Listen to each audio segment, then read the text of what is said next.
Hey, good afternoon. Welcome to Two Gents Podcast. And we normally don't, I'm not used to this. I have to get used to this again. You know, I got Byron Glass on. Pastor Riggins is in the green room, I guess. I'm waiting for him to turn on his picture. He dialed out, so he must have lost himself. So I just want to say, we got Byron Glass out here. Byron. Yes, sir. What's going on, man? What's going on, man? You tell me.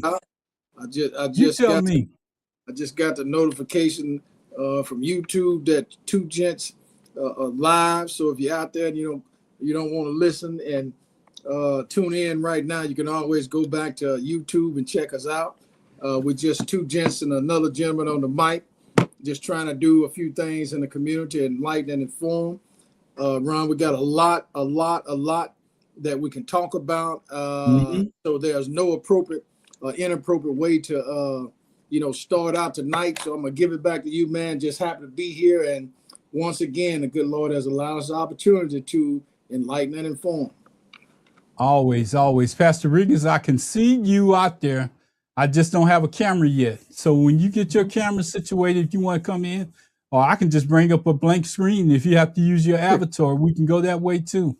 We can still get you on the air. So if you want to tell me which way you want to do, or I can bring you up and let Glass see. Pastor Riggins is there, man. Hey, I just can't. I can hear you, but we can't see you. Me? Yes, sir. Now we can see you. Can you hear me? Yes, sir. You must can't hear us. Can you hear me?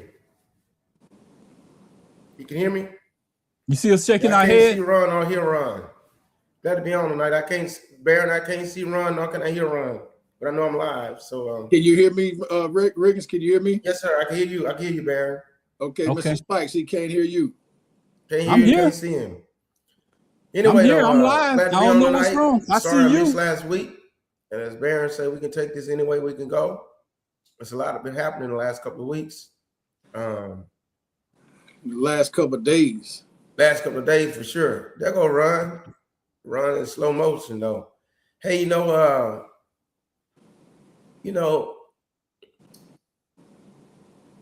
believe something's going on with Mitch McConnell. He's not with us anymore, or he's incapacitated, and they didn't want us to know about it. But the surprising situation happened. Lindsey Graham passed away. Now, they're being up and up with us. There is a certain condition called aortic dissection. A good friend of mine had that happen to him in 2023.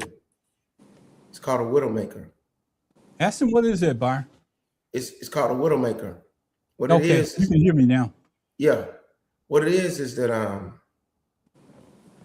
if you have high blood pressure, it'll be like a bursting of your aorta right at the tip of your heart. 99% of people that get it die. A co-worker friend of mine, a pastor friend of mine, had it happen to him, I think in April of 2023. God blessed him, man. He went in and had a 12-hour surgery. He survived it. 1% chance. Wow. And he's still pastoring and preaching today. He preached the last 2 years of my last 7 sins. But it's called a widowmaker. And if you have high blood pressure, that can't happen. So it could have happened to Lindsey Graham, or they could be using it to say it happened because he just came from Kyiv, dealing with Kyiv and Moscow and everything. They're known in that area of the world to poison people. All I know is that Trump says he got off the plane, talked to him on the phone, and within the next couple of hours, he was gone. But if it does happen to you, it will happen suddenly. It'll be like a heart attack. And basically, when that burst right there, you bleed out. So it's just like an aneurysm, what they call an aneurysm in your brain, but you have it on your heart. At the aorta. So when the vein busts, you just bleed out. In the aorta, yes, sir. But Ron Riggins. Yeah. Why are we spending so much time on this guy's death when we don't do it for nobody else? What makes one death more important than the other? I think what happened. Let me get Byron fired up, Pastor. Okay. Hold on just a minute. Let me get Byron fired up. Yes. Respect. Do you see us? Do you see us? Do you see when you make statements about a man who was harmful towards our community? And I'm saying our, because you are one of me and I'm one of you. Makes it look. Do you see how you look when you decide to straddle the middle and call this man a hero? A man who is outright racist. And I don't care if he shook your hand on that House floor or that Senate floor. I don't care if y'all took pictures. I don't care if he helped pass a bill. He is a racist. May he rest in hell. And you come up here telling this heartwarming story about a man in the South who could give two fucks about black people, about women, about the LGBTQIA plus community. That's all of me. Do you see how I would look at you at the end of the day? Are you desensitized to your own community and our feelings? You sit here and you straddle the fence about a man who could care less if we lived or died. We really don't want to write you off as one of those. Please do better in your messaging. You could have just said my condolences to his family and left that shit alone. But man, we coming. What say you, Glass? Some real language there, bro. Hey, bro. I mean, there's a lot to say, but you know, I don't rejoice over the death of a man. But what I will say this: respect is something that's earned. So if you had the respect when you was living, you'll have it when you're dying. But if you didn't have the respect when you was living, there's nowhere in West Hell that you can give it when a person is deceased. So at the end of the day, I'd much rather spend time on something else rather than talking, because when I leave here, it ain't gonna be that important. When you leave, it's not gonna be that important. Hey, the Bible tells you should rejoice. You know, I mean, so everybody's entitled to feel the way they feel. I'm not gonna discount how somebody else is doing what they feel they need to do. As far as me and my opinion, I don't have nothing to say. There's two things I think is going on here. I believe, I was trying to tell a story that I believe that they're using that A-Order story as a cover-up. I believe that something may have happened there in Moscow, Kyiv, wherever he was at. And if those senators and politicians got to classify it and know what happened, instead of them saying my condolences and moving on, they're trying to call him a hero because he gave his life, or life was taken from him in a line of duty, what he was doing for the country. But we'll never know that. But Rick, I'm not agreeing with it. Yeah, but what prompting it is, I think they know more than we know about how he died.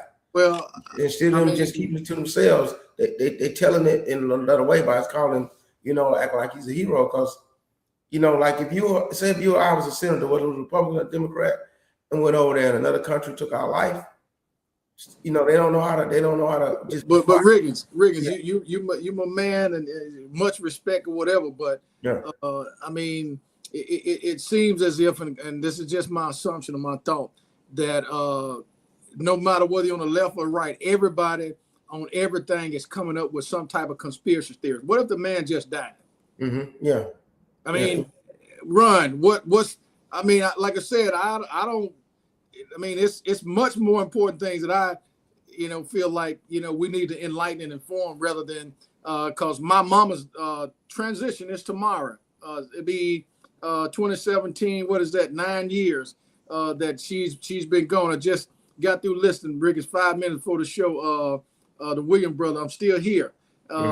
Brought a few tears, Ron, before you and I got on. But my point is, her death is more. If we want to talk about it, her death is more important than anybody else on this planet to me. So it is what it is. Yeah. Now, politically speaking, supposedly with his death and with Mitch McConnell not on the floor, what is incapacitated or left was also, they're saying the Democrats with the 4 senators that keep voting on their side has now got basically taken the power of the Senate, even though Chuck Schumer is not the majority leader. So that's the political thing of it. That this is something that's caught them off guard. That now the Democrats have got more power with, of course they're trying to swear somebody in his place, his sister or somebody. But I'm just saying, politically speaking. I just got a question. How in the hell does that work? You gonna swear in somebody's sister to do the remaining term of and they ain't got no. The governor has the authority. God, dog. Yeah.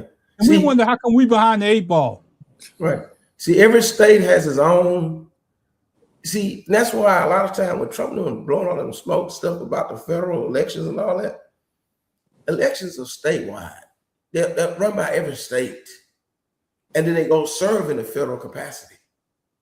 So in reality, whatever that governor, for instance, if one of our senators died, whoever what's his name want to put in place is what he's going to put in place. The governor of their state. And so maybe that's what's wrong with politics, Glass. You serve in the office and the people don't get a say in it. So you just basically just put in there who you want to. And we're supposed to just go along with it. For that period of time from now until November.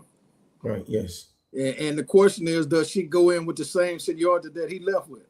Right. If and so, she sit on the same committees.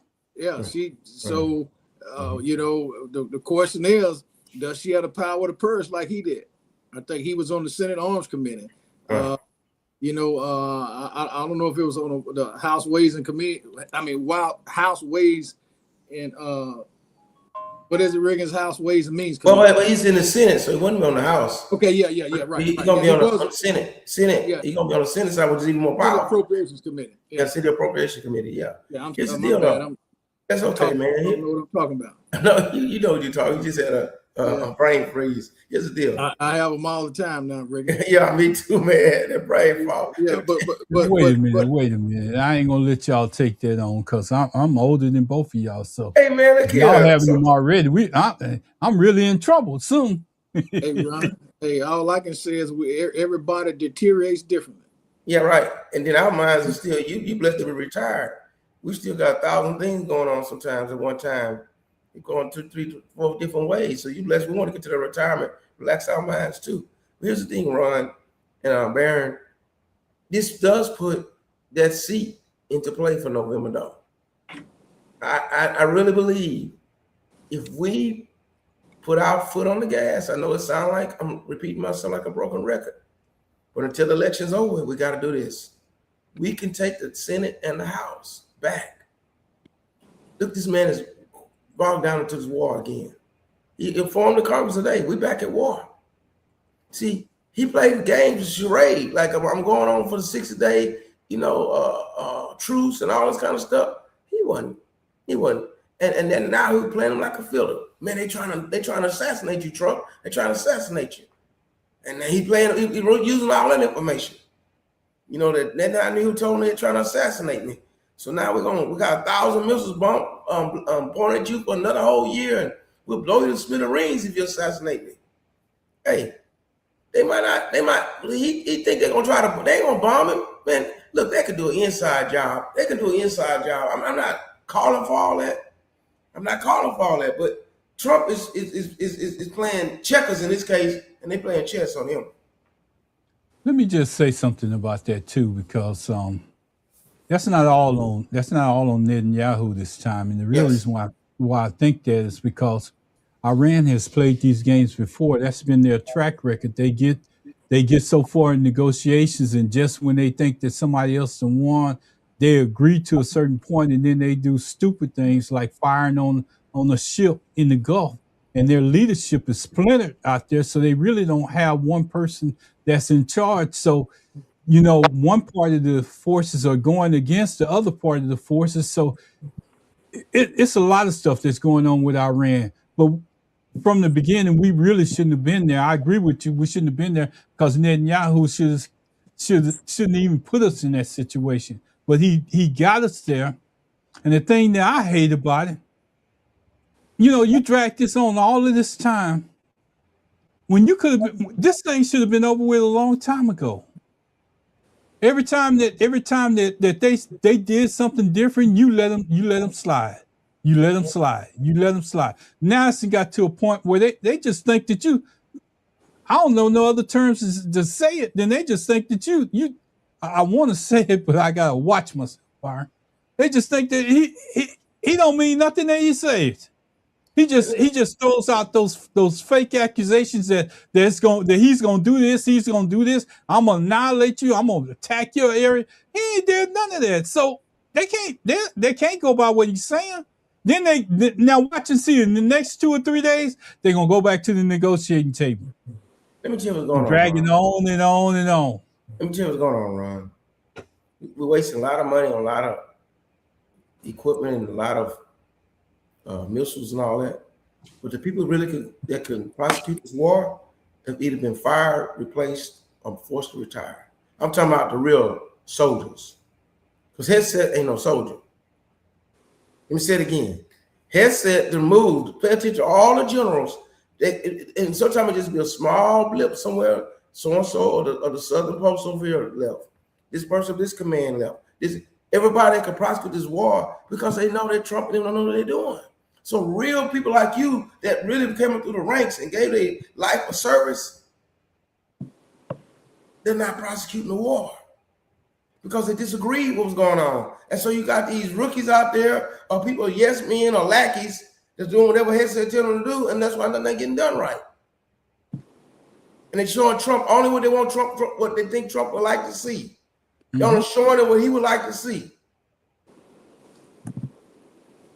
Yeah, I agree with you. I'm not disagreeing with you, Pastor, but I'm still saying that the negotiation that's going on in Iran is not straightforward. If it was straightforward, we would have been out of there. If it was normal people in Iran, but they dragged their feet even when Obama was negotiating with them. They dragged their feet and they kept on pushing it down further and further. Then they finally decided that they was going to take what Obama gave them, and that's a negotiating tactic. And you're right about Pete Smith. He don't have no experience.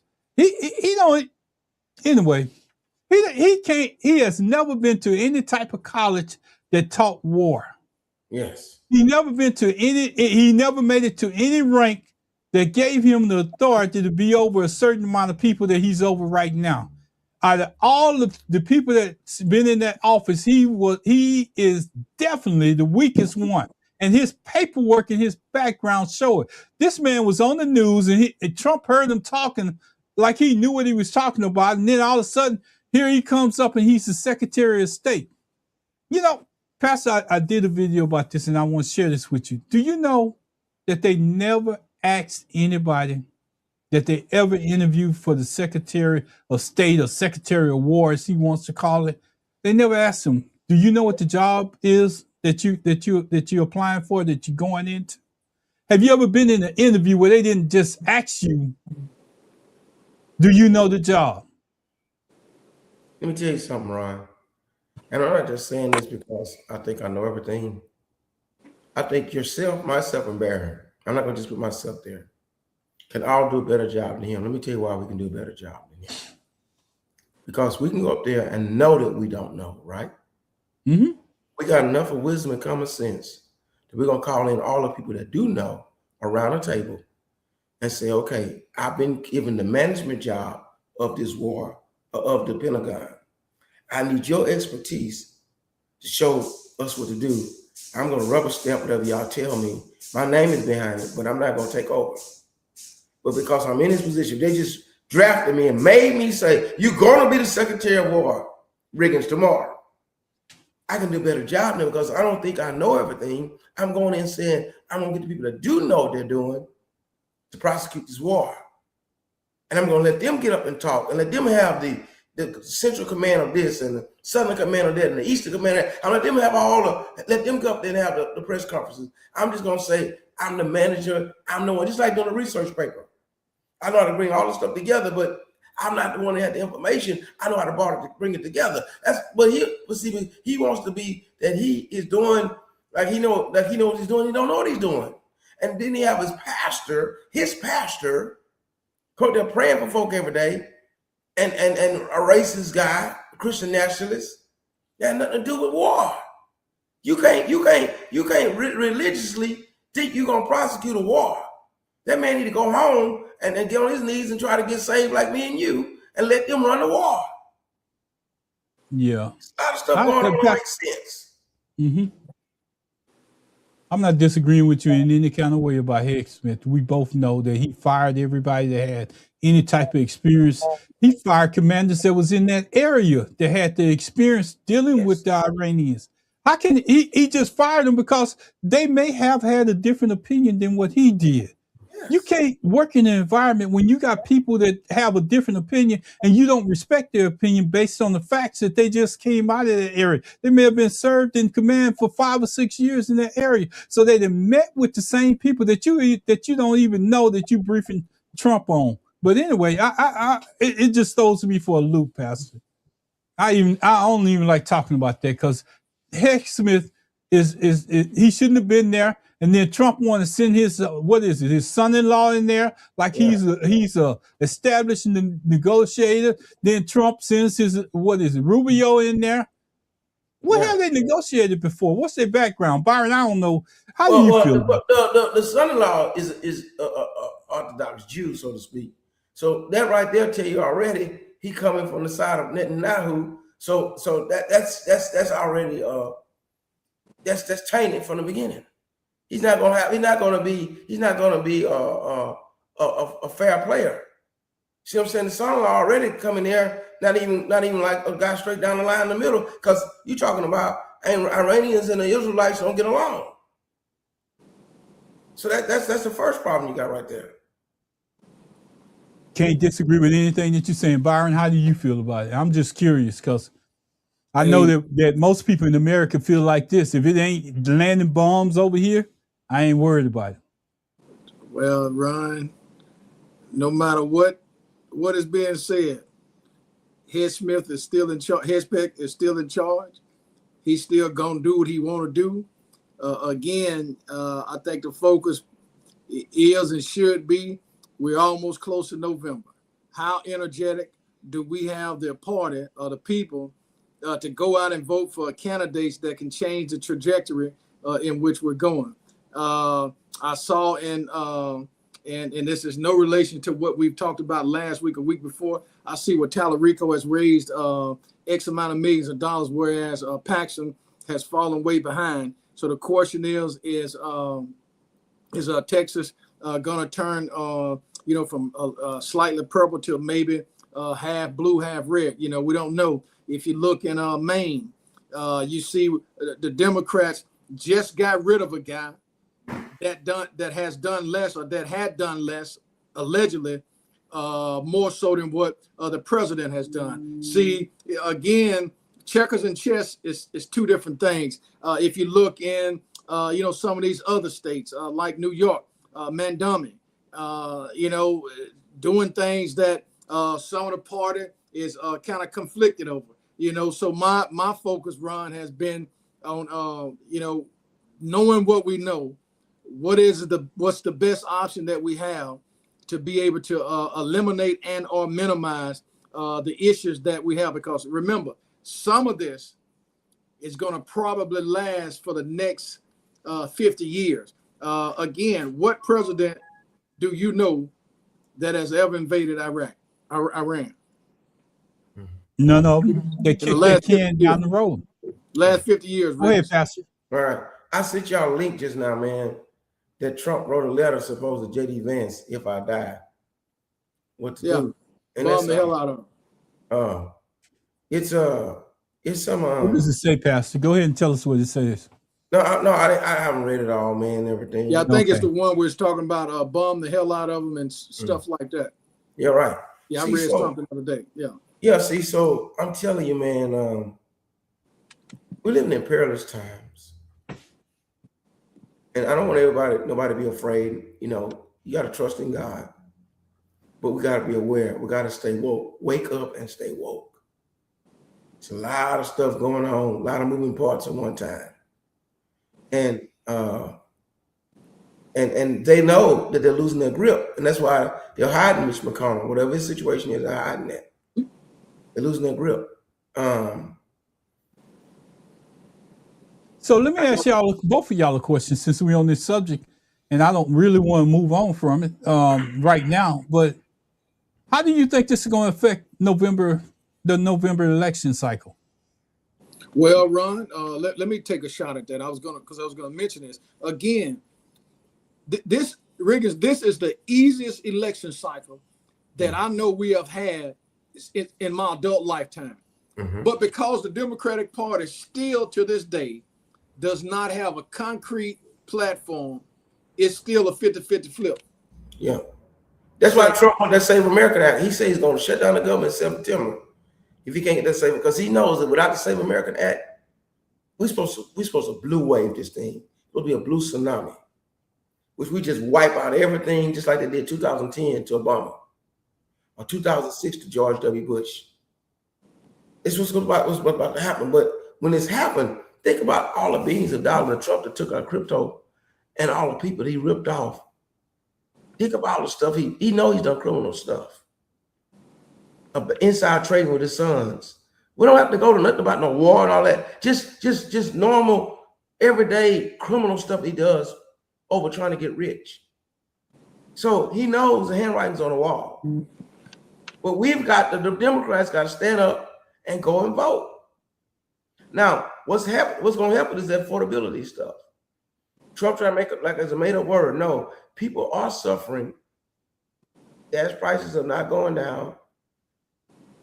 Grocery prices are still high. Trump act like he doesn't care. So that's going to help out a lot. And as long as we march in this war, like you said, that's going to help out a lot. But we can't be complacent. We can't say, well, the Democrats are going to win anyway, so I don't have to go vote. No, you got to go vote. We've got to vote.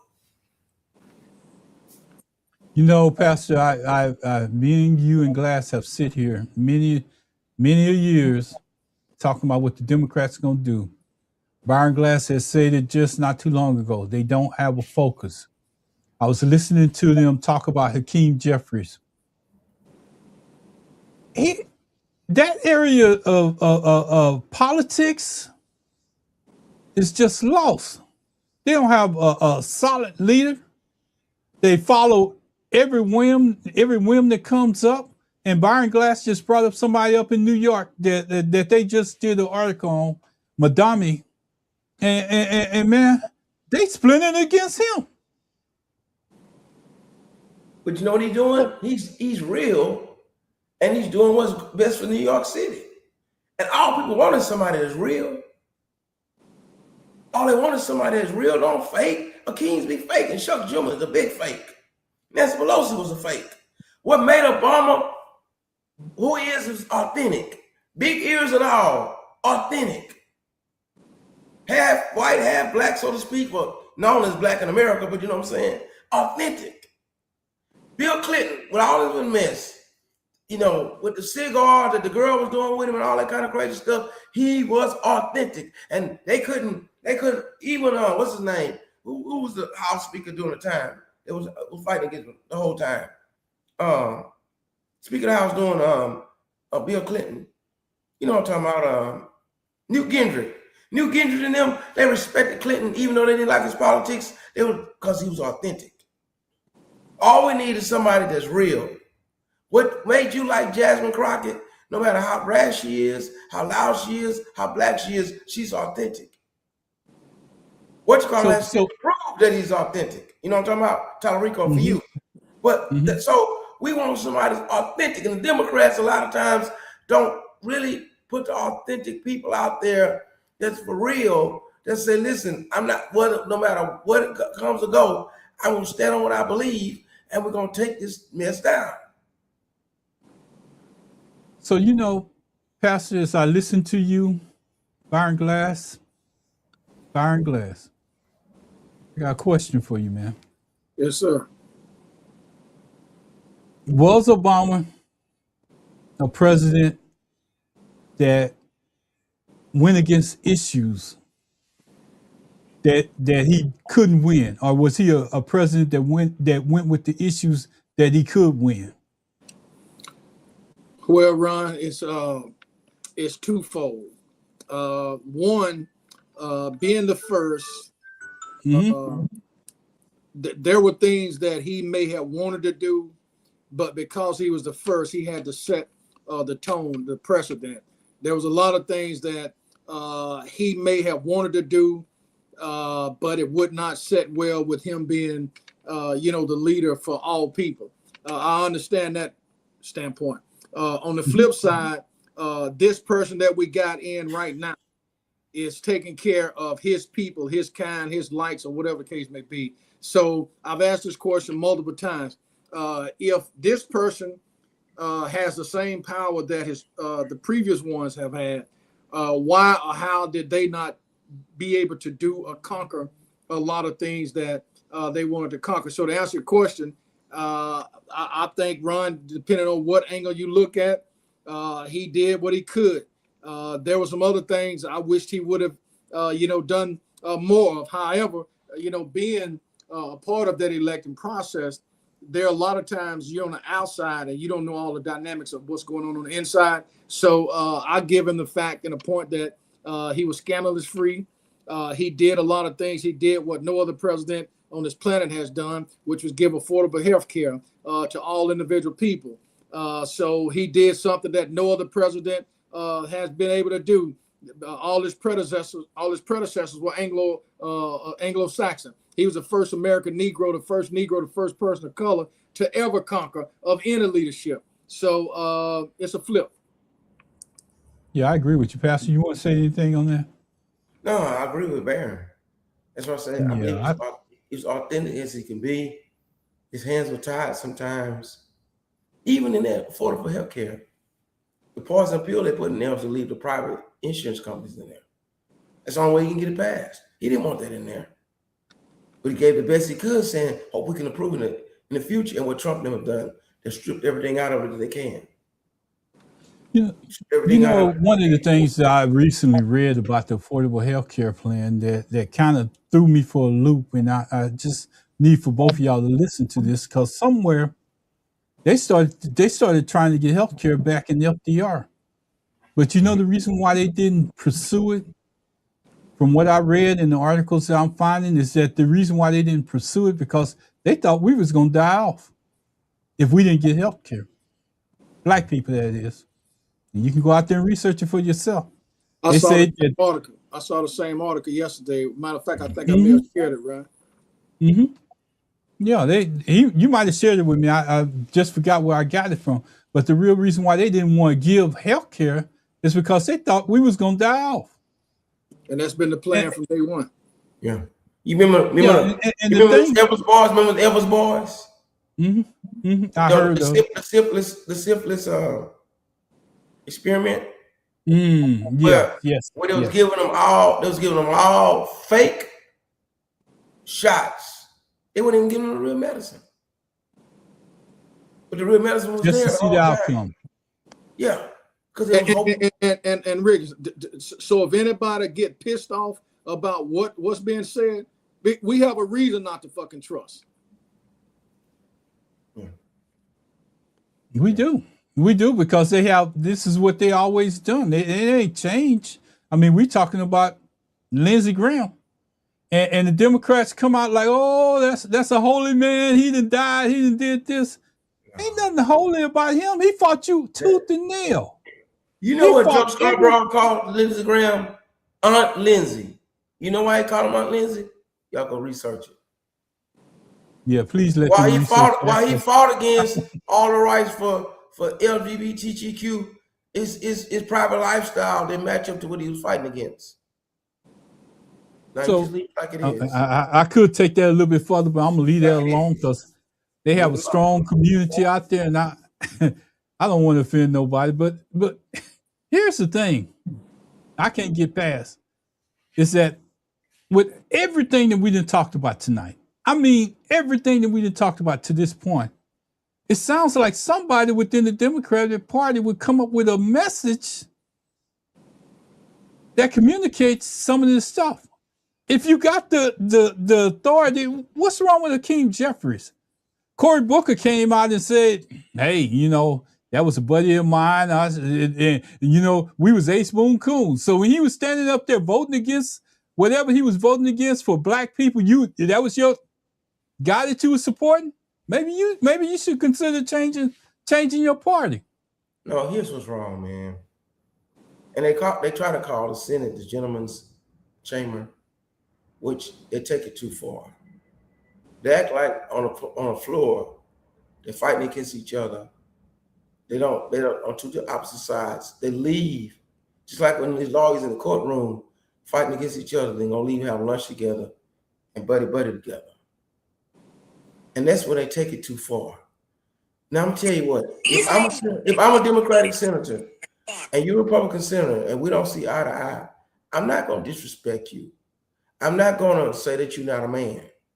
I'm gonna honor your humanity, but I'm not gonna say you're my buddy. Because we up here fighting for two different things. I'm gonna respect you, because respect is earned, so I'm gonna give respect. But I'm not gonna say you my buddy, and I'm not going to play golf with you. I'm not going to eat with you in anything. I got millions of other people that not in the Senate. I go down to Washington D.C., go down the streets down there and find somebody that down there in the hood and hang out with them because I represent them. Should I hang out with you? I don't have to be in the good boys club. And that's the good old boys club. And that's what happens.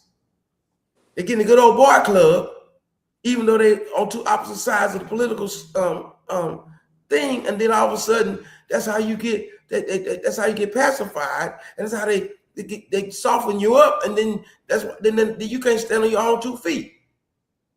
That's the problem. That's what I'm talking about. Authentic. Cory Booker's not authentic. Now, let me tell you something else. Now, for him saying what he's saying, they got some similar stuff they said about him. They said about Lindsay, so they could be good buddies. Let me leave that alone. I don't know anything about it, Byron, but here's what I do know. The man passed away. He wasn't in our favor before he passed away. Every bill that it seems like he was on the opposite side of doing right by people. And this young lady just said it, So Byron, I'm stuck. I ain't stuck. I just can't come out and say, you know what, I'm in love with Senator Lindsey Graham because I've seen him on the other side of the issue, and he didn't bite his tongue. So he was doing his job for what he believed in, and I got to stand on it. Just because he died doesn't mean that I'm going to switch sides. Just like you asked me about my person earlier. I mean, that's, again, once you take the last breath, you can't change, right, Riggins? That's it. It's over with. Yes, so if you was hateful living, you just hateful dead. I mean, again, I don't have nothing to say. Whatever has happened has happened. What I can say is if a person is against me when they're living, I have a right to validate that they were against me when they're gone. That because they're gone does not change how you feel about the person. Because they're gone does not mean that you still can't speak the ills and the truth about a certain thing. Hell, look at what they say about King, Mandela, Martin. I mean, I'm not buying into all this BS. I don't care. He meant nothing to me. He served no purpose that bettered people that look like me. So at the end of the day, whatever life he lived, when he make it to the door, whatever he need to do to get in, if he can get in, he can get in. If he can't, that goes for me, you, and anybody else. So be it. Hey guys, is my camera blurry? Yeah.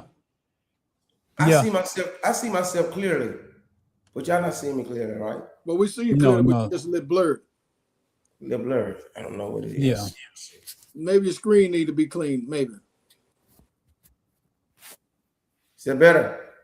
No, You're doing the disappearing act for me, but I understand. It's a little bit better, Pastor. I can see you a little bit better now. Okay, it may be your lighting, Riggins. Okay, all right, okay.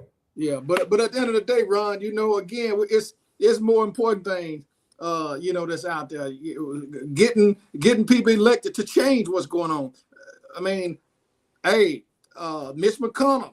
Well, here's what I say, Riggins. Whatever the law allows Andy Beshear to do, that's what he need to do. He don't need to play around. He don't need to try to work things out. whatever the law says, if he has the ability and the power to appoint somebody, he need to appoint somebody. What did Mitch McConnell do with Barack Obama? He prevented this man from getting another Supreme Court judge. Right. Karma don't come the way you want it, Riggin. It just comes. What you give, so you shall receive. Man, it's time to stop playing. It's time to exercise the law. Whatever Bashir can do, hey man, trying to pick up the phone, have a conversation. Hey, look, these people know they need to let you know that everything is okay. If it's not, if they don't want to do it, stop asking them. Do what you got to do. Yeah, you reap what you sow. Yeah. And that's and isn't that the same thing they accused Biden of?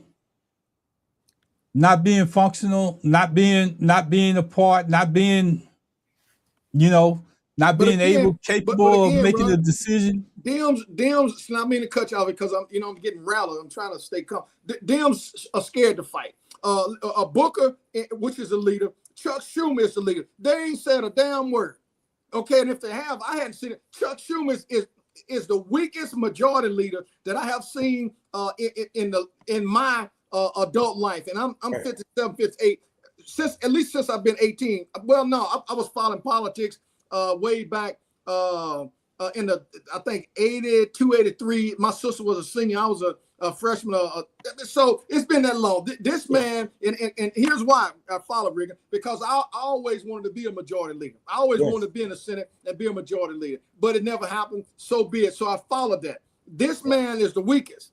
He has no ability to pull the caucus together. He has no ability to work across the aisle. He was given strictly because of his seniority, and that's why we're losing, because we keep following a tradition that rather than follow what the realities are of today. Get rid of Schumer, get rid of Jeffries. Yeah, that's right. Because he's like a coffee drinking, latte drinking, smooth talking New Yorker. Don't know what he's talking about, as far as I'm concerned. You need somebody like Clayton Adam Powell up in there from New York, kicking butt. That's what you need. But always. He's dead for a long time ago. I'm just saying that's the kind of New York you need in there. Not no latte sipping Chuck Schumer. I always say that politics on the Northeast corner is different than politics in the South. I don't care how you look at it, because they do things. They take. I don't even want to go down that alley, but they take money from the same organizations that they want to protest on everybody down south from taking money, but they get it, and their coffers are bigger than everybody else with the money that they take, so they can't afford to go left or right on some issues because their money is going to be affected. Level money. And that's why you see people like Hakeem and Cory Booker and all of them up in the Northeast. They're worried about their money. The love of money is the root of all evil. And I got something I want to get y'all opinion on, and we're gonna change the subject unless y'all both of y'all got something else you want to say. No, change the subject, brother. Okay. Now this one. That surprised me. I thought it would never happen, but it did. Senators, bipartisanship, voting unanimously to a resolution that will withhold their pay during government shutdowns, which is an attempt to make federal closure financially painful for lawmakers after a string of record-breaking impasses this past year. It is bipartisan. Even John Kennedy of Louisiana signing on to this, saying it can't just be on the federal workers alone, and that the Senate and lawmakers should hold some responsibility and they should not get paid. Anytime there's one or more agencies shut down, this will kick in. Senators will not have their pay as well. As we get more details into the Don Lemon Show newsroom. But see, Trump What's y'all opinion about that? Trump trying to use that though. He said he wants to shut down the government in September until they pass his Save American Act. So now put your money where your mouth is. If you don't want Trump's Save America Act to pass and he shuts down the government, let it stay shut down through the election. And then guess what? Then it won't matter, because after the election, Save America Act won't affect anything. Put your money where your mouth at. See, because that's what's going to happen. If that's what's going to happen, Trump says he's going to let the government shut down until they pass the Save American Act. And if they shut down the government, the guys not getting paid, we're going to see what's going to happen. Byron, I'm going to let you go, and then I want to come in and say something about that.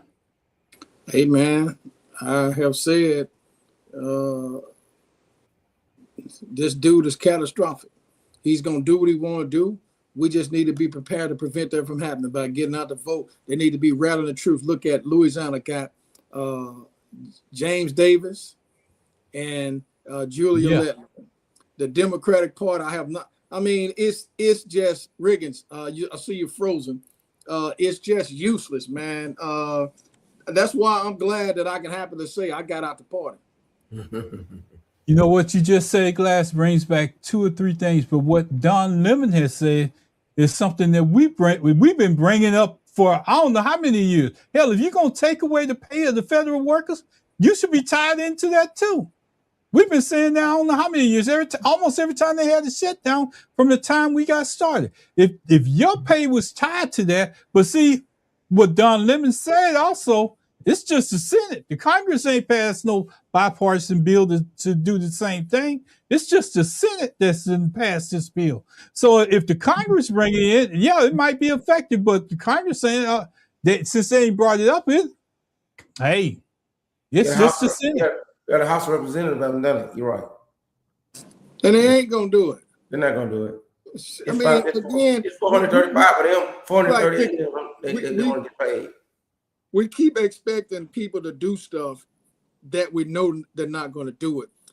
I don't want to focus on that. I want to focus on what we're going to do to eliminate this stuff in November. I've said this when the election was over with, Riggins. Ron, I said in 2026, I said it.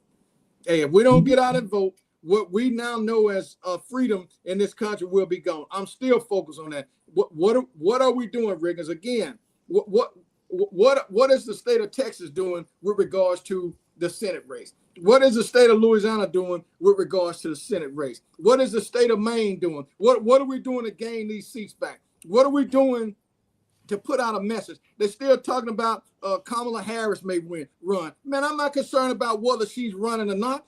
That's down the road. We need to be focused on what's in front of us right now, which is, hey, look, I saw Tavis Smiley again, and my boy Dr. Cornell West have always loved him. Riggins, he was one of my idols. But you know, this steady, I really believe that they mad at the dude because he didn't offer.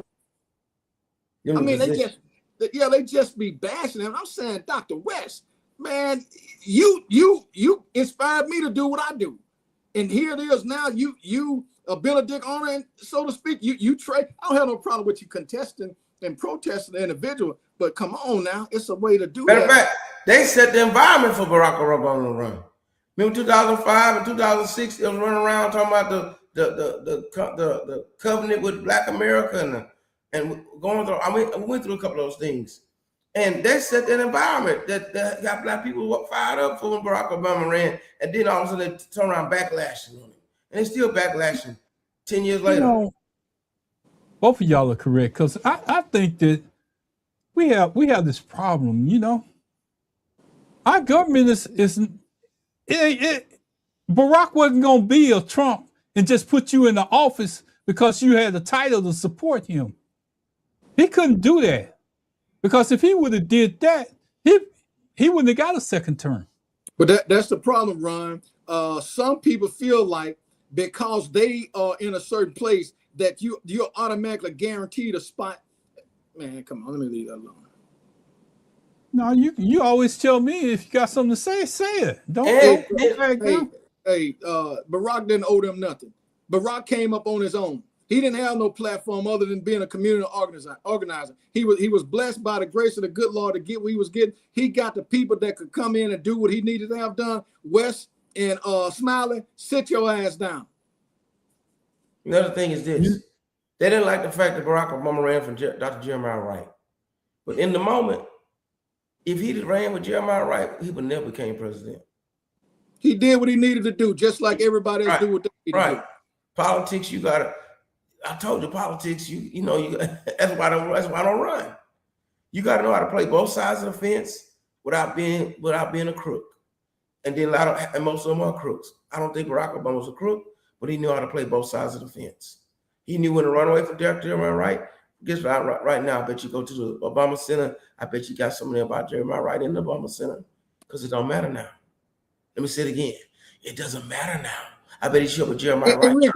Well, here's the thing. Why should he run from where he came to where he's at? If that's part of his past, he's entitled to have that. Yes. What was wrong with Jeremiah Wright? I mean, what did he say that was so wrong? He said, instead of God bless America, God damn America. And well, it's the truth. Because we always want God to bless America, but America ain't blessing God. Well, what I'm saying is that's his opinion. Just like this fool in the office saying whatever he want to say, everybody jumping up and down like he's the saving grace. So whatever Wright said, I don't have to agree with it, but he can say what he want to say. That don't mean that we agree. That don't mean that Barack agree. I got friends that say some of everything. Yeah. That don't mean I believe that I don't like them any less. I just don't subscribe to what they're saying, and I make it known that I don't like it. So ain't nobody saying nothing about what this fool's saying. And so then ain't nobody Barack saying nothing about it when he denouncing all, man, come on. Barack went out there and went straight to Philadelphia and made his whole speech on race and slavery and race in America and all that stuff and racism and quiet and all that stuff, and said that he didn't agree with either side of prejudices on either side. While Trump lied and said he didn't know who David Duke was, didn't know who the KKK was, and daddy was the KKK in 1927. Didn't know none of that stuff, didn't know all that. As soon as he got in, they started marching in Charlotte, North Carolina. We shall not be replaced by you. We shall not. Remember that? As soon as he got in, hey, that's good people on both sides. He was lying the whole time. Knew he was a racist to the bone. I want to kind of bring us back to a point that Glass made earlier, and I want to digress because I think that we need to look at this as a whole, because Byron brought up a couple of names that's running in Louisiana, and they're not getting any type of support from the Democratic Party, and they're in a state where they need every ounce of support that they can get monetarily. Because I looked at them traveling around in a van, going around Louisiana to the counties that they need to go to, and they posted it on the internet. Parishes, not counties. Parishes. Yeah, parishes. Thank you, Pastor. I needed that correction. Thank you. I was about to say, can I just finish? But you're right. I'd rather you correct me and it goes out on the airway correct. Parishes. These guys are taking their money out of their campaign, traveling around, trying to get advertisement. And here's where I'm going to tie this back to. And eventually it's going to change, because you, on one hand, you spending all this money in Texas on this person that you think is a great white hope, but you can't spend nothing on nobody else that's actually black in Louisiana that can make a difference in that red state too. That's crazy. I can't follow that logic. They always go down that path where they're gonna spend money. Then if it get to a point where they spend too much money, they'll drop him too. Let me tell you what's wrong with politics. If they think they can't win, they won't put no money in it. They think we can't win Louisiana as a red state. That's sad. There's a chance we can win Texas because we're purple. But my thing is, if I was the Democratic National Committee chairman and running the money, we're putting money everywhere. We're putting money everywhere. Matter of fact, what we think we're going to win is where we're going to put the most money. What we think we can't win, we're going to empty it out so we can try to win. They got it backwards. They do this all the time. They won't put the money where because it's like we're wasting money over there. We ain't going to win in Louisiana anyway, but we might go win Texas. Let's put the money where we think we're going to win. No, put the money everywhere. And where you think not going to win, where you need to dump the most money, try to flip that thing. Because when it's all said and done, when the election over with, you can't do nothing with the money anyway. You may as well spend it. You may as well spend it. They sit in these rooms and they make those decisions, Byron. And they say sit in these rooms and they make those decisions. If it's a chance that I can win in Louisiana with those candidates, I'm gonna give them an opportunity to do it. But too many times across America, what they end up doing is picking and selecting people to go into certain positions. And if they fail at that position, they're the first ones to come out after it's over with and say, you know what? We made a mistake. But if they would have took the money and spread it out, almost like Pastor Riggins was saying, they stand an opportunity to capture more. But I don't understand it, because I heard the guy that was in charge of that particular DNC, and this is what he said. If we got some candidates, some people running for office, even if they in the Democratic Party, we ain't gonna support them. As a matter of fact, we might spend money to get them out of the race. Now tell me what kind of sense does that make? That is true, reference to the guy in Maine, really. But let me tell you something about the thing in Maine. The good thing happened in Maine, even though it was bad. ICE killed somebody else. So even though that guy pulled out, Maine's in the uproar. They want some changes down there. Senator Collins might still be in trouble because ICE killed that guy in Maine. Riggins, at the end of the day, they still would vote for Susan Collins because the Democratic Party made it easier for them. Again, there were allegations made against this man. There were actual factual things that went against this man that's in office. Come on, man. Here's the other thing, Byron. Let me bring you to another point since we're on this subject. We just had a guy killed in Houston. Yeah. They actually showed the videotape. This guy running from unmarked cars, no badges, no sirens, no identification. Hell, I would have ran too. Yeah. I would have ran too. But I'm not saying. Then they say that when they got out of the car, he tried to run over him. That's the same lie that they used on this other guy. So I hope that somehow they got video cameras, but they do have cameras of him going around the city, running away from them unmarked cars. But who wouldn't? Would either one of y'all stop for an unmarked car that's out there that's chasing you? You got 3 cars chasing you. No, you can't see them. They're all in your rearview mirror. Would you stop? I'm just asking either one of you.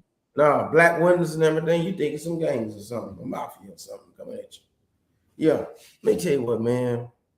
And on that guy in Maine, the latest one that came out, I wasn't gonna come out at first because I really like his politics. But then I kept thinking about what kind of person he was, and he tried to rape me in 2021. Who paid her? It's all I want to know. She got paid. She got paid. Hey, this ain't the first time. Somebody paid her, brother. This ain't the first time. Hell, if you already did the act in the office, why you gonna save a dress with stains on it? Yeah. Hey, Am I right? Am I wrong? Yeah. Right. But if he did do it, his ass needs to suffer the consequences. That's right. Because I don't want no woman to feel like something has happened to them and it's being discounted by men. No, if he did something to you, that's true. Take it to court. That's true. What I'm saying is, no, I'm not going to what you said. Right, I'm agreeing with you on that part, Baron. But you said it this whole time. If he did it, why when he first started running, you didn't come out with it? Come out with it up front. All about timing. That's what I'm saying. You waited to get paid too. So I'm gonna take it one step further. He could be right. He could have been done it. He's wrong. He need to pay the price for it, and she could have got paid for telling her when she. Well, look at Anita Hill.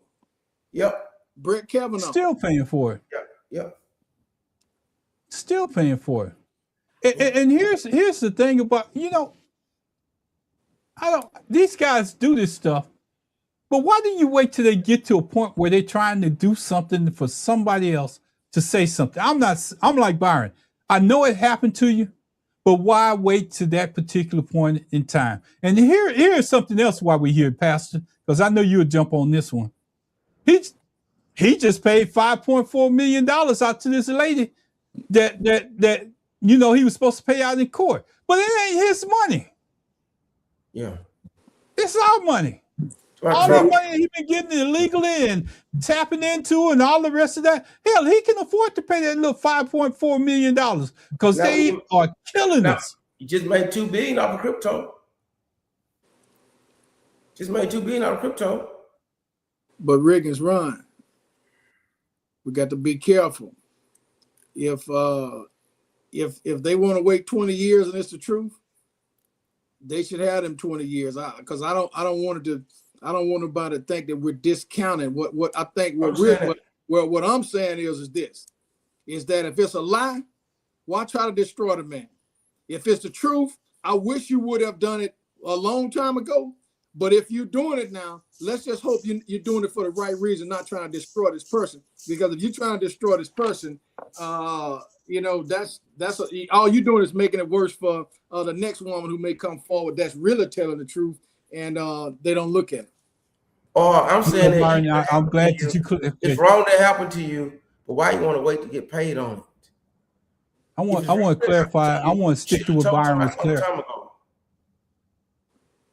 I want to stick to what Byron was clarifying. We're not saying that you shouldn't come out with it. You can come out with it at any time, whatever it happened or whatever. You can come out with it years later. Right. But you got to figure out. And maybe you just got bold since he was bold enough to go out to the public. Maybe that was your time to come out and say, hey, this person did that to me. I just got to let y'all know. Maybe that's your feeling. I don't have no problem with that either. Because when he was insignificant, you didn't say anything. But when he became somebody, that was your opportunity to let everybody know. And that might be what they feel, Byron. Hey, Riggins. I think Riggins froze, ain't he? No, I'm not he's frozen. Okay, look. I'm not froze. Hey, a woman can stay with you for 30 years to get your money, but she can tell you she never loved you from day one, but she waited 30 years later to tell you. I mean, that's what I'm saying. It's all about timing. Again, I just don't want no lie to be out there. I mean, if it happened, let's deal with it. But if it's to you was paid for the game, then whatever you deserve, I hope you get it. So let me put. We got a little bit of time, and I know this is gonna go down y'all alley. I want to put one more thing out there. Well, two more things, because Byron, that last one, I'm gonna let you and Pastor Riggins get on. But this one. What? I'm going to have to answer like I want to. Why in the hell is Roland Martin and Stephen A. Smith going back and forth on issues that don't amount to a hill of beans? Somebody, both of you, explain that to me. Well, we've been trying to get Stephen A. to go against my boy AF, but let me tell you what's going on, man. Stephen A. Smith is the problem. Stephen A. Smith, I give him his honor and due. He's a good sports writer. Good sports commentator. He's making millions of dollars. Stephen A. Smith stuff, First Take and all that stuff. Somebody along the way told him that he talking real good. He got the big head and crossed over to politics. He's out of his lane. Now he crossed over to politics, and when he crossed over to politics, he's almost like saying what he want people to hear him say, like coming at Jasmine Crockett. Showing up at the conservative conventions and stuff, acting like he don't like what Trump is doing, but at the same time, act like he want to hang out with the Trump crowd. That stirs, it's all about money too. Stephen A. Smith make a lot of money to do what he's doing. Faking and shaking, what I'm saying. He an ass licker. Yeah, and Roland Martin don't like that. Because Roland Martin, you understand, he was on CNN, he was doing the best he can to be a straight newsman, and then he got a couple of opinions out there, and Trump and them came along. They didn't like the fact that he was saying his opinions. They ran him off of CNN. While Scott Jennings and all the other fools could stay on there. They ran him off of CNN. He has to go out there and make his own money. And now Roland Martin look up and see Stephen A. Smith to jump into the fray, but misrepresent himself as an African American man for all of, because like you say, he licking butt or kissing butt, and Roland Martin is trying to address it. Now is he addressing it the right way? I don't know, but remember, that he's already a journalist in that field. He feel like Stephen A. Smith has stepped into his field to muddy up the waters, and so he's trying to take up the cause. He's like me. I wish I could take up the cause than Stephen A., but I can't get no audience with him. But Roland Martin has the platform to get an audience with him. I understand what you're saying, Ron. We got a lot of stuff that we need to do in the Black community. We need to push people out to vote and all that stuff. But still, Stephen A. Smith want to make a fool out of himself. Roland Martin want to address him. Here's the deal, though, Pastor. You, me, and Ron, when we were Democrats, we proudly said that we were Democrats. Now that we're independents, we proudly say that we're independent. Stephen A. wants to ride the fence. He wants to hang out over here one day. He wants to hang. That's weak. that's a Benedict honor. That's somebody who's doing it for a selfish gain, individual purpose or what. If he's a Republican, I would respect him more because his talking points are Republican. His talking points are conservative. I don't have a problem with that. But just say what you are. Don't try to hide in the middle and then get these over here rounded and then get these people over here. Man, just say what side official. I will respect you more. Right now, I think he's weak. I think he's using other people because he's saying what they want him to say, and he's getting paid for that. But at the end of the day, he don't mean nothing to me. I don't look up to him. I don't have nothing good to say about him. When he was in his sports lane, I think he had a roadmap that was doing very good for him. But sometimes, Riggins, you've heard me say this. Ron, you've heard me say this. Just because a man have a mic does not mean he deserves an audience. Right. You know, my particular thing, Pastor, I don't know if you was talking, but anyway, I want to just say this. My particular thing is this. We all know and respect Roland Martin. We know that what he's talking about is the gospel. I just don't want us to get so caught up in attacking each other that we forget our main purpose. Because in November, as Byron Glass says, if we don't have our stuff together and we out there attacking each other on some stuff that don't amount to a hill of beans, I don't think our leaders should be out there. I respect Roland Martin. A lot of people respect him from where he came from, but I don't think he should be attacking this man. Let him go out there and look like a fool. What ends up happening in the end is that he loses his other audience that he gets his bread and butter from. Yeah, but Ron, it's been like you want to run too. Like you want to run for president. Is pointing out factual things or relevant things against somebody else, and that somebody else happen to look like you. Is that really attacking?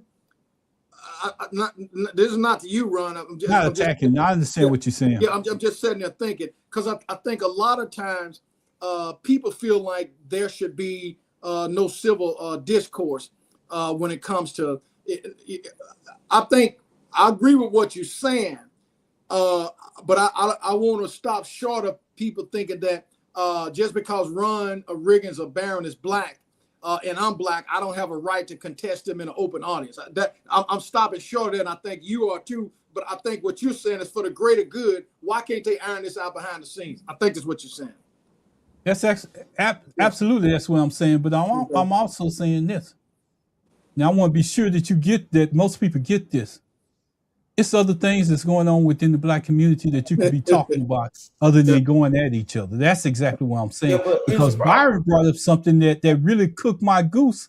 And I just did a show on it yesterday. Mm-hmm. Black people not showing up for jury duty. Yep. That's a change within the community. That's something that people should be talking about. That's an initiative, but going after each other, Byron, it's too much other stuff that we can talk about. If you want to help us go for it as a group. Everybody want to be the ringleader. Everybody want to be the toughest bull in the ring, and we gotta flex our supremacy. Riggins, it's self-destruct is what you call it. It's what the slave master did years ago. You pitched the young against the old, the light against the dark, the male against the female, and all this other stuff. It's a simple tactic that we developed. Adopted. What do you say, Riggins? Over hundreds of years, maybe even 1,000 years. Yeah, Willie Lynch. Yeah. These keys are the keys to control. Yes, sir. Let me tell you something, though. What happened is Stephen A. Smith throwing a bait out there and Roland Martin taking it. Right. It's not Roland Martin that's pushing it, but Roland Martin falling for the bait. Mm-hmm. Stephen A. Smith making money off this, though. Mm-hmm. And then Roland Martin get more frustrated because he believed that, listen, you're not representing your people right. And Roland Martin, like you say, he probably should focus on other things right now. And after the election, go and wear his butt out. But, I don't know. Well, but you can't. Go ahead, Glass. No, go ahead. But you can't sit there and call out Stephen A. Smith and at the same time, you talking about your own people about not going out there and vote. You got to get on one side or the other.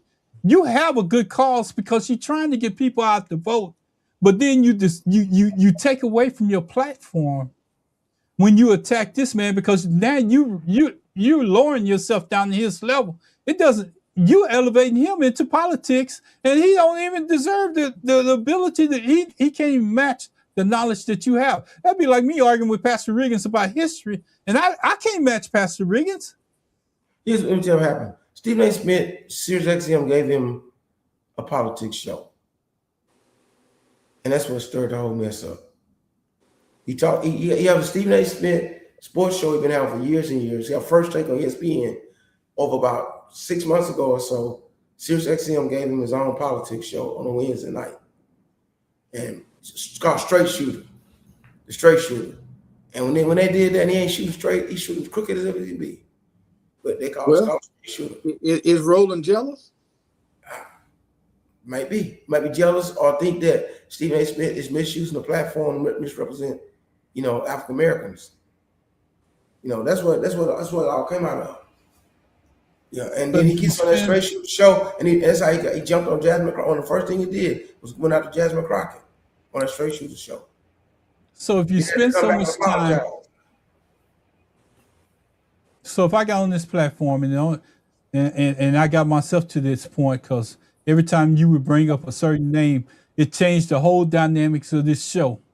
Because I wanted to jump up and defend my side. Pastor Riggins wanted to tell us about his side, and we just got away from it. But at some point, somebody got to get grown enough to say, you know what? Let him do what he gonna do. I'm gonna go over here and I'm gonna fight the good battle over here, and I'm gonna let that go, because he's not. Neither one of them are calling out the other one's name, but every time they respond to each other, it's almost like they both want the algorithm to focus on the mess, and that's what kills us as a race, because we want money and popularity to come our way, but we don't want to help the people that really need help. We want to take them down. And I got one more thing before we get out of here, because it's going to take us a little bit to discuss it, but we getting out of here on time, Glass. I see your eyes. We're getting out of here on time. So if any one of y'all want to cover what I just say, go ahead, and I'm going to play one more thing. Well, hold on. Let me. Riggins, I have I collect watches. I got an AP. I got I got some fairly decent watches. So I've been looking for one because I want to buy myself one for my birthday next month. I texted my buddy yesterday and I said, man, send me some different watches. He said, I go on Temu. He said, I get all types of compliments on my watch or whatever. So I messaged him today, and I sent him a Movado and something else. You know what his response back was? He said the watch on Temu is gonna tell the same time as the most expensive watch. And I thought about that. I say, man, you know what? That's really true. So what are you trying to do? And my point is relative to Roland and Stephen A. Somebody has to outshine when they both got enough room to shine and develop their own audience and do what they want to do. At the end of the day, go to Temu, man, and find your watch and be happy. Let me tell you what, Baron. Remember all the Benjamin Bannakers I bought? Yes, sir. Something wrong with my electronic, something in my body. I run the battery down on watches every 2 or 3 weeks. Mm-hmm. I have 3 or 4 of them. They're real nice. They're real pretty. I'm sitting up in laying around in drawer everything. I got the gold one. I got the black one. I have a burgundy one. I got the blue. I got all the nice and wood grain and everything. But something makes the battery run down in it. Mm-hmm. So even though that watch is, those watches are expensive watches, we're getting them on sale, Benjamin Banneker, but if you know stuff Benjamin Banneker run, he's the black man that created the grandfather clock.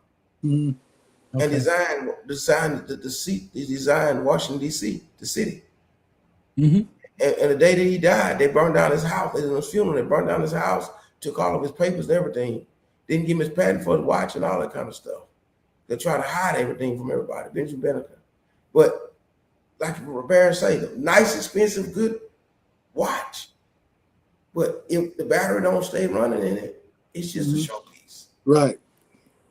I can go cross and give me a cheap one, and it's gonna still run. Mm-hmm. Mm-hmm. One last thing before we get out of here, I want y'all to comment on this. And I'd love to get your opinion. Do you think Supreme Court justices should have a lifetime appointment as they currently do, or should they be given term limits? Okay, this is a super... I just want to get y'all opinion what I just Ron, put. I think term limits is a no-brainer. I think it should not even exist. I think the term limit should be up to the people. If you want to put this person in, you put this person in. If you don't want this person in, you don't vote for them. I don't think term limits is controlled by the system. The system should be the people. I'm term limited out.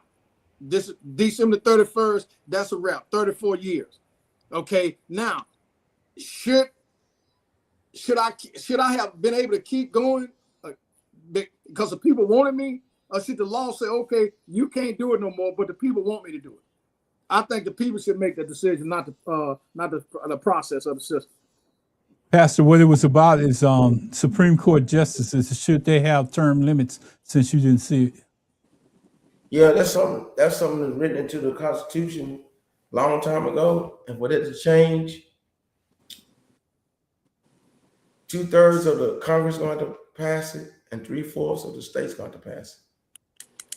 Even to add justices, if you want to add justices, 2/3 of the Congress going to pass it, and 3/4 of the states going to pass it. So that won't ever change. Look at Abbott in Texas, no term limits. The only way we're going to move, we got to vote him out or he died. Yeah, and I think that's part of the problem, Pastor, is that we give these people those offices and they sit in them for so long that nobody is able to challenge them.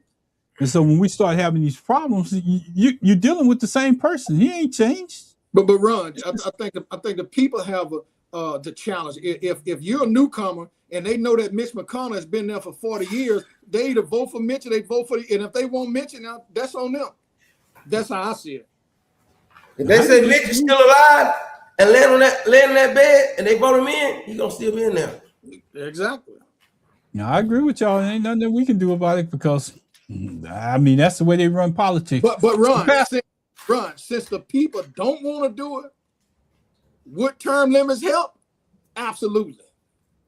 So is that a viable option? Hey, look, absolutely, because at the end of the day, I mean, Ron, you 80, 79, 80, 81. Some people are in good health now, but the vast majority of them, when you look at them, I mean, come on, man, they don't need to be. They need to be at home with their grandkids, great grandkids, riding around in their Studebaker, or sitting on the, whatever. Hey, put it in. Mm-hmm. I agree with you, Pastor. Oh, Pastor. Yes, it's coming up on that time. So, Pastor, what I'm going to do is do this real quick. I'm going to let you start talking. It's 8:47 though. Okay, anything? Well, let me do it this way. Is there anything else that y'all want to talk about today? Senator Dick Durbin just said that Attorney General of the Department of Justice, Todd Blanche, told him that anti-weaponization fund was a mistake. So how will that impede his hearing starting tomorrow, Riggins? Will he be confirmed or will they reject him? They're going to confirm him because he's going to say it was a mistake. He's going to talk his way into saying he did wrong. And plus the judge already nullified all that. See, he has nowhere to go anyway. The judge nullified it. He knows he needs to say that to get in. So he's going to say the right stuff to get in. But the judge nullified it too. So the judge nullified him. So you just think that he's just going to run his mouth to get in and they're going to still appoint him. So what kind of system are we in? I'm just curious. That's what I'm saying, Ron. No matter what you do, it's always an excuse to put something else out there.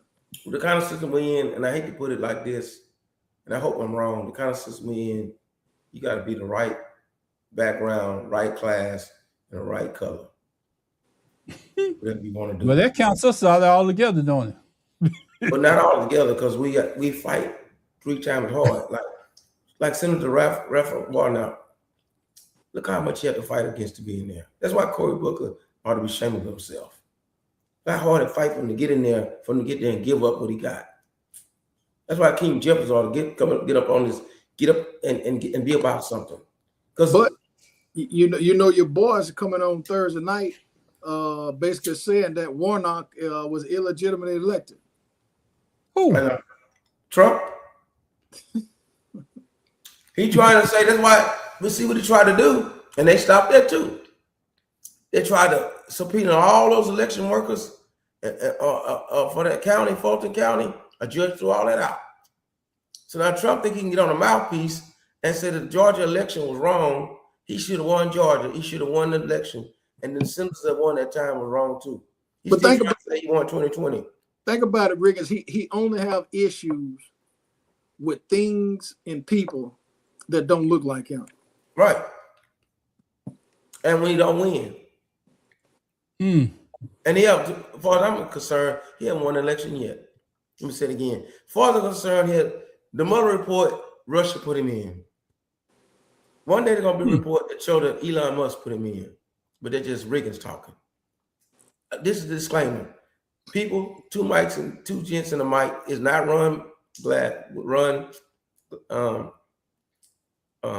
Spikes. It's not Baron Glass saying this. This is A.F. Riggins saying this. Trump has never won an election. A.F. Riggins said it. So don't put on these guys. I don't have no problem with that, Pastor. You know what? Because that's what this show is about, giving your own opinion. If we just reach one, Byron says it all the time, we just reach one, we didn't accomplish our mission. We're not out here trying to be Roland Martins or Stephen A. Smiths and all the rest of that. We try to put it out there and let you make your own decision. Now, we do have opinions.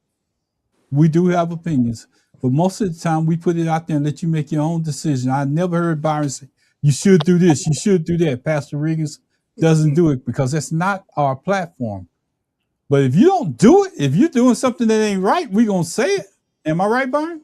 Hey, Ron, yes, sir. We will say this. If you won't change, then you should go out to vote. Absolutely. Pastor, you want to add to that before we get out of here? I'm going to say, like I started off the show, living in perilous times. We live in some bad situations right now. Spiritually speaking, I talk about it on Wednesday night. Practically speaking, I talk about it on Tuesday night. Somebody was talking to me the other day and they said, your Tuesday night show is not about the spiritual stuff about church. I said, yes, it is. It's church outside of the 4 walls. You see on the bottom of the screen, it's A.F. Riggins Ministries. I'm not representing myself. I'm representing what I believe should be happening outside the 4 walls. To impact my community, my city, my world. On Sunday morning, you're going to hear about Jesus Christ. On Wednesday night, you're going to hear about Jesus Christ. But on Tuesday night, Did Pastor freeze up or something? No, sir. I'm here. But we need to I thought you had froze up. No, sir. I was trying to get this thing to come to the stage so we can go ahead and get this, but I still keep putting up the wrong one, Pastor. Hey, man, we got 8 minutes left. Yeah, I'm trying. I'm gonna get these images out of here, Byron. I'm on your time. I'm on your time schedule, Byron. I'm good, bro. What you're saying is you don't have to rush. What you're saying? We got 8 minutes. It's not like 8 seconds or 80 seconds. Okay, I'm gonna ask that question in this 8. Anything else y'all want to bring up? No, sir. Something you got? I did what I had. Let me go back now. The analogies. Don't do it, Glass. Don't do it. The analogies that Riggins and I was using about the watch. It wasn't to make us look good or dignify, distinguish us from anybody else. The point is that at the end of the day, some things are not even necessary. Right. The most expensive one is going to do the same thing that the inexpensive one is going to do. Right. If you want to reward yourself with something, that's fine. My point is, I came to the development. Hey, look, I'm going to get me a watch that I like, and it don't have to be a designer watch. Timex has always been good. I've always loved Movado, not because of the price, but because of the look. But we use that relative to Roland Martin and Stephen A. Whereas they both got enough room to do the same thing. They just got to figure out how to do it. Man, you know my favorite watch I ever had, brother? I was 11 years old. My grandmother from Old Louisiana gave me a baby blue Mickey Mouse watch. Yeah. That's my favorite watch. Yeah. Hey, Vanessa, who's a good friend of ours for a long time, talked about it in our group chat, on inbox on Facebook. she told us that she's saying that Lindsey Graham's lifestyle was no secret to anybody. So I don't know if y'all see that message. And so I want to throw that back in and loop around back to that. You know, people ain't talk about it, but his lifestyle is no secret to anybody. Hey man, whatever he chose to do, that's on him. Yeah. I don't have. You're not judging it, just making the facts about it. I mean, we're gonna put the facts out. But Ron, Rick, I know, Ron, I know what I wanted to ask you. Go ahead, Ron. Then I ask the question. No, go ahead. I'm good. Was Lindsey Graham's sister's appointment, was that a DEI hire? Yes. Yes. I don't hear nobody from the Democratic platform talking about that. And they won't. It's like Hakeem, man, let me just leave it alone, brother. They don't know how to fight fire with fire.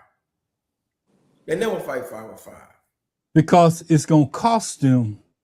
See, when it's going to cost you, you think differently. What is it going to cost them? When it's money from wherever they're taking those PACs from. Because upstate, they get twice as much money as they do running for office downstate. I bet you money down there get no money from them kind of people. No, I know he ain't. And I bet he ain't worried about what he's saying either. But Akeem Jeffries and Cory Booker worried about what they say. Yeah. Go find you some other sources to get your money from. Not the kind of money that they're getting. I'm just saying, I mean, it's all, if you think about it, you have to be obligated to somebody for them to give you money. Yes, and as long as Akeem Jeffries been in the office, if he wants to stand on his own and stand up and be a man, he has the opportunity to do that. But every time that you look at what he's doing, not a man, I'm going to say a politician on the right side, because Byron will clean it up for me. But if you want to stand up and be a politician in the Democratic Party, you have to stand up for something besides what you've been standing up for. Mm-hmm. So, Byron, I'm giving it to you. You give it to Pastor, and we're going to kind of mosey our way out of here tonight. So, well, Ron, once again, you know, our goal is to just enlighten and inform. And in no way, shape, form, or fashion are we trying to make force or bogart somebody into believing what has been said. What we're doing is simply doing what other people do. That's on Fox News, that's on CNN, that's on MSNBC, MS Now, ABC, and all those other affiliates. They're just strictly have an audience. They have a group of individuals that's given their opinion based on what they believe in and where they fall at on the scope of the map. I think what we're doing is a little different. Nobody here is receiving one nickel, one dime, or $1. We don't have any endorsements. We don't have any advertising. Not that we couldn't get it. We just choose not to seek it. I want to always remain independent, Riggins. I'm not going to ever put myself in a situation where somebody can control me. If you're going to put me out the house, I'm going to make sure that I got at least a doghouse to go back to, because you're not going to have that much control. So at the end of the day, as long as we can do what we're doing and try to be honest, fair, and balanced, we talk about Dems, we talk about Republicans, we talk about anything in between. We just happen to be three independents who chose to lead the party because of our civil discourse and disagreement that we had. I'm glad to be joined by Ron Spikes and A.F. Riggins. So, Riggins, I'm going to send it to you. Yes, sir. Let me tell you something else. Talking about what's been going on, do y'all know that the FCC, whose chairman is appointed by Trump, they're trying to take ABC off the air? Yes, sir. So if you watch the commercials on ABC, which is owned by Disney, ESPN is involved, the Super Bowls will be playing on there, all that stuff this year. But by July 29th, they're going to review, they're using this because Jimmy Kimmel is on there, is what they're mad about. They're using this thing that the ABC stations are not giving back to their community. So you watch the commercials, ABC station is saying, please send in surveys, please respond and let the FCC know how much we're giving back to our community, because by July 29th, they're gonna make a review of it to try to find a way to try to strip them off. Now, of course, they'll go to court and fight, but it's all because Trump is upset because Jimmy Kimmel wears his buzz out every night. I digress. But the other thing, go ahead, Pastor. The other thing about Disney is Santos did the same thing. Mm-hmm. He ended up backing down. So, Pastor, I'm gonna give it back to you. You get us out. You do whatever you want to do. I'm gonna bring your thing back up. All right, bring it back up. Yeah. One. Yeah, it just came to my mind that something Barron said made me think about that FCC going on. Yeah, every Wednesday night, I'm calling for Pastor Riggins Facebook page, AQUILAFERNELRIGGINS. Find me on Facebook. 7:05 p.m. because it's 7 o'clock. I'm already with my Zoom with the church. 2 churches doing a Bible study. We simulcast Facebook Live at 7:05 p.m. We've been studying the book of Matthew. We've reached Matthew, the 24th chapter. My friends, we want to know about Israel, Iran, what's going on with what we call the Middle East, which is really North Africa. Tomorrow night will be a good night to watch because we're in the 24th chapter of Matthew, in which Jesus talks about all this 2,000 years ago. There's nothing new under the sun. On Sunday mornings, we come live. You can find me live on United Covenant Hope Church of God.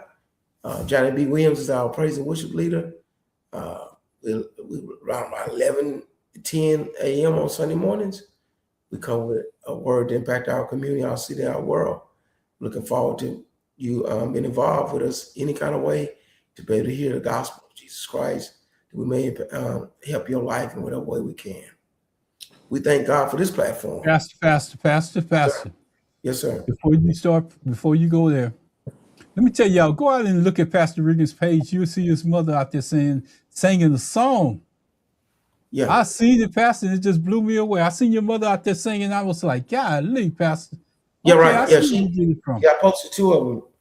She sung Saturday and also Sunday. There are 2 songs out there. My mom is 78 years old. Mm-hmm. She went to Southern University, taking voice, majoring in voice, and a minor was special education. Mm-hmm. And she never got to finish her degree because she got married and had 5 children. But she sang all of her life. When she was younger, she sang like Mahalia Jackson. You ever heard her sing Sweet Little Baby, Jesus Baby Boy? We didn't know it was you. She said, make it sound just like Mahalia Jackson. Mm. God blessed her with a great voice. She sings a cappella, she sings with musicians, and she sings with tracks more than anything else. For 20 years, she taught herself to play the piano. My mom is now legally blind. But when she opened her voice, and she's like 110, 115 pounds, that voice is still strong and deep. It's my mom. Sure is. 5 feet tall, about 115 pounds. She sung 2 songs. She sung Just a Prayer Away by Yolanda Adams. That's on my Facebook page. And then she sung He's Been Faithful. So you go out there and watch those songs. Thank you, Ron. That's my legacy. My brothers, they sing a little better than me. One of my brothers have a couple albums out. Another one sings at Lakewood. I'm the third down on the pole. I hold the tune pretty good. I can sing a couple of songs in the right key. My mom is where we get it from. The Delafalls in Louisiana, John Delafalls. Do you know Delafalls, all those guys? My mom is a Delafalls. So okay. That explains it. Yeah, her brother Michael Delafalls has his own quartet group out of Elton and Mamu. She had a brother that's dead now. Those guys that sing falsetto like Rance Allen and Paul Beasley and all that. Mm-hmm. Played the guitar and sing like that. His name was Japhus. And she had a brother named Isaiah that could play the piano and sing. Her dad could play the piano. So music is in our family. Music is in our family. Mm-hmm. Yeah. Sorry to interrupt you, Pastor, but let's pray. Yeah. We thank God for this platform and for all that he's doing, and that he gives us the opportunity to impact our community, our city, and our world. We leave this platform in his presence. In the name of Jesus, we pray. Amen. Amen. Thank God. Byron, give us your sign. And since Byron gave us that sign, that was my time to end the stream. So thank God, y'all.